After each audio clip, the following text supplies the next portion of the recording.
é moto passando na rua, é brincadeira coisando aqui na parte de trás de casa. Esse vídeo vai demorar 1 hora pra ser feito, ele vai ter uns 10 minutos. Se você vai para um lugar com um céu muito limpo e olha para cima durante a noite, você vai ver um caminho branco no céu. Esse caminho branco é a Via Láctea, a galáxia que a gente vive. E a Via Láctea, ela tem interessado as pesquisas humanas desde a Grécia Antiga. O Aristóteles já falava sobre a Via Láctea, o Demócrito do átomo já falava sobre a Via Láctea. Então, estudar a galáxia que a gente está e comparar ela com outras galáxias foi uma das primeiras coisas no desenvolvimento da astronomia. Além das descobertas mais diretas sobre como as galáxias funcionam e interagem, o estudo de galáxias ele tem sido muito importante para a astronomia, principalmente porque, por exemplo, foi a partir das galáxias e da velocidade dos astros no centro e ao redor que foi descoberta, por exemplo, que você precisava ter a matéria escura. Oi, meu nome é Ana, esse é o Astros e Gatos, e o vídeo de hoje é sobre galáxias. Astros e gatos. Às vezes vai ter o barulho dessa britadeira atrás. Eu vou tentar parar de falar quando ela começar a britadeirar, sei lá como se fala. Mas às vezes eu vou continuar falando e eu não vou perceber que ela tá fazendo barulho. Então, isso é melhor do que o barulho das motos lá na frente, porque eu tinha que parar a cada 2 minutos quando eu fazia vídeo lá na frente. É muito difícil encontrar uma definição formal para galáxia, até porque as galáxias têm formatos muito diferentes, mas, no geral, se tem como um consenso de galáxias, que é um grupo de estrelas que estão unidas por atração gravitacional e, geralmente, elas são muito grandes. Não necessariamente, mas na maioria das vezes, essas galáxias têm no centro delas um buraco negro. Isso porque esse buraco negro acaba gerando muita atração gravitacional para as estrelas ao redor, e assim ele vai passando, entre aspas, e vai coletando muitas estrelas que ficam girando ao redor dele. A galáxia, ela geralmente, a maioria delas tem 2 regiões. A primeira região é a região que fica bem mais perto do centro, seja esse centro buraco negro ou simplesmente o centro gravitacional mesmo. E você tem as estrelas que ficam nessa região e que elas giram praticamente como um objeto só, de tão gravitacionalmente ligadas que elas estão.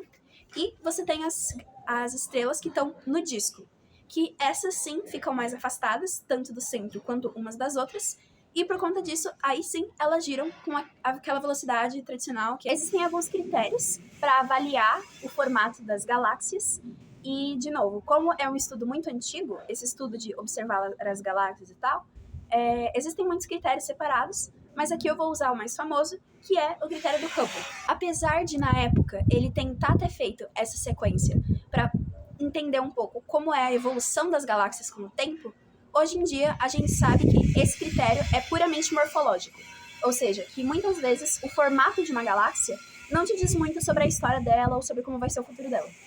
No critério de Hubble para classificar as galáxias, você tem 3 tipos principais. Primeiro são as elípticas, que são marcadas com a letra E. As segundas são as espirais, que são marcadas com a letra S. E a terceira são as irregulares, que são IRR.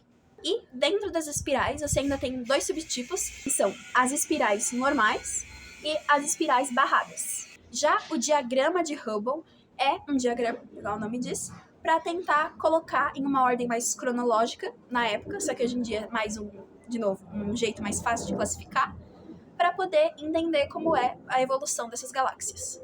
O primeiro tipo de galáxia do diagrama são as galáxias elípticas, marcadas com E, que nem eu disse, e elas têm depois um número. Esse número te diz a elipticidade da galáxia. Então, por exemplo, uma E0 é completamente circular, enquanto uma E7, por exemplo, é muito elíptica, muito achatada. Depois disso, você tem as espirais, aí que nem eu falei, as espirais normais e as espirais barradas, sendo as espirais normais marcadas só com um S e uma outra letra minúscula, que te diz o quão definida tá a espiral.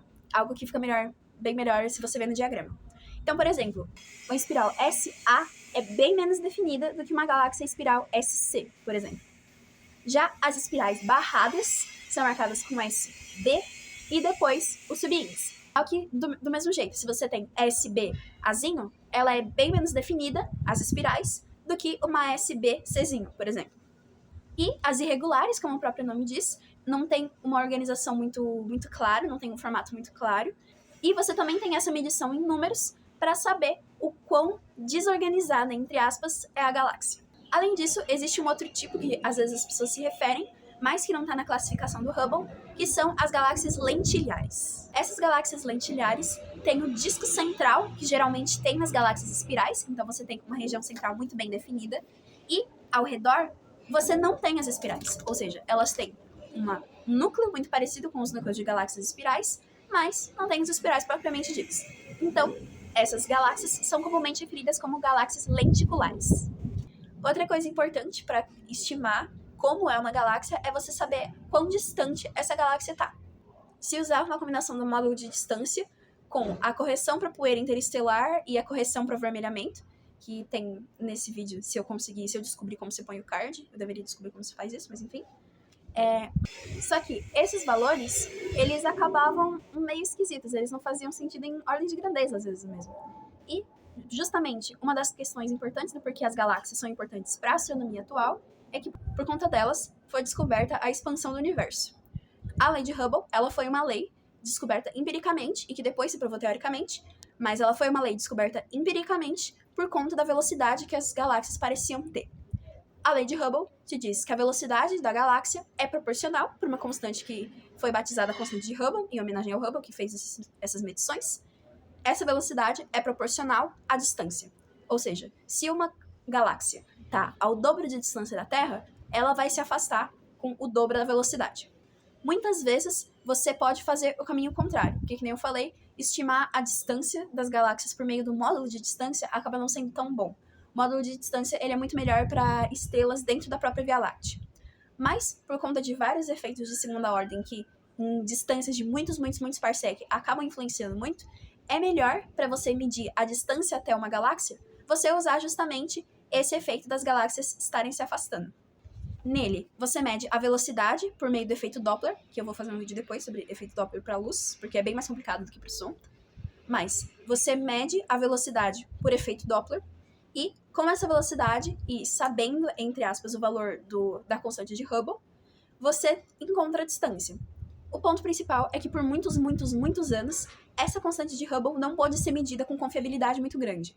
Inclusive, esse é um dos casos emblemáticos, esse da curvatura do universo, de como fazer física experimental na área da cosmologia é uma coisa tão difícil. Porque medir esse H0, que é uma constante tão importante, que ela te diz a velocidade que as galáxias estão se afastando, mas essa velocidade você consegue medir. Mais importante, ela acaba indiretamente dizendo a distância a qual essas galáxias estão. Ela tinha uma incerteza muito grande inicialmente, e mais do que isso, até hoje ela tem uma incerteza relativamente grande. O ponto principal dessa constante é que ela tinha valores esdrúxulamente errados. Hoje em dia se refez as medições, porque a gente tem telescópios melhores, como o próprio Hubble ou o James Webb. Eu não sei se o James Webb já foi usado para fazer essa remedição, mas eu sei que o Hubble foi. Então a gente consegue chegar em valores melhores, mas, de novo, existe completa possibilidade da gente estar descartando algum efeito de segunda ordem que a gente nem saiba sequer que exista ainda. Então, isso é um exemplo clássico que mostra o quão complicado é fazer física experimental para a cosmologia. Sobre a formação e evolução de galáxias, muitos filósofos e alguns físicos anteriormente já tinham tentado, mas quem de fato foi um pioneiro muito grande nisso foi, de novo, o Hubble. O Hubble estudou muito galáxias, por isso que ele tem contribuições tão fortes para a cosmologia, de novo, porque 90% da cosmologia, sim, foi construída em cima de galáxias. Mas o ponto principal do porquê a formação e evolução de galáxias é tão difícil de ser estudada é porque ela envolve muitas forças. A primeira delas é uma que a gente teoricamente conhece bem, mas que depois do Einstein foi descoberto que a gente não conhece bem, que é a gravidade. Tem uma segunda, que torna tudo imensamente mais complicado, que é a radiação, e acaba, por conta disso, a energia térmica. Então, o formato que as galáxias têm, a maneira que as estrelas interagem entre si e com as outras galáxias, depende da interação entre a força causada pela radiação térmica e a força gravitacional. Duas forças que a gente sabe que tem muita coisa que a gente não sabe ainda. Então, fazer um diagrama igual o Hubble queria, com a evolução das galáxias, é muito complicado. Outra coisa muito complicada, por exemplo, é, a partir da velocidade de galáxias, por exemplo, saber se elas vão colidir ou não. Exceto em alguns casos que a gente tem muitos dados coletados de muitos anos, e é algo que é claro para acontecer, igual, por exemplo, que a Via Láctea, que é a nossa galáxia, com certeza, praticamente, vai colidir com Andrômeda, que é a galáxia vizinha, A gente só sabe disso porque ela tá muito imensamente perto, então a gente consegue fazer muitas medições e aproximando um monte de coisa ainda assim, e ela ainda vai bater. Então, o estudo da evolução das galáxias é muito complicado por conta disso. Mas, uma coisa que é quase consenso que na maioria das galáxias tem, é, que nem eu falei no começo do vídeo, um buraco negro supermassivo no centro. Esse buraco negro supermassivo facilita a formação de galáxias, mas, de novo, ele não é necessário para se formar uma galáxia. Geralmente, dentro desse assunto de galáxias, também se aborda aglomerados. Existem principalmente dois tipos de aglomerados: os aglomerados abertos e os aglomerados globulares. Os aglomerados abertos têm menos estrelas e essas estrelas geralmente são mais jovens. Além disso, essas estrelas costumam estar mais dispersas e ele tem um formato meio irregular, justamente porque as estrelas estão mais dispersas. E ele tem uma tendência a se dispersar, como aglomerado, muito mais rápido. E por conta disso, justamente, como as estrelas estão longe, esse aglomerado é instável. Um exemplo muito famoso de um aglomerado aberto são as Pleiades. As Pleiades do norte, eu não sei se são, mas as do sul, com certeza são. Aglomerado aberto.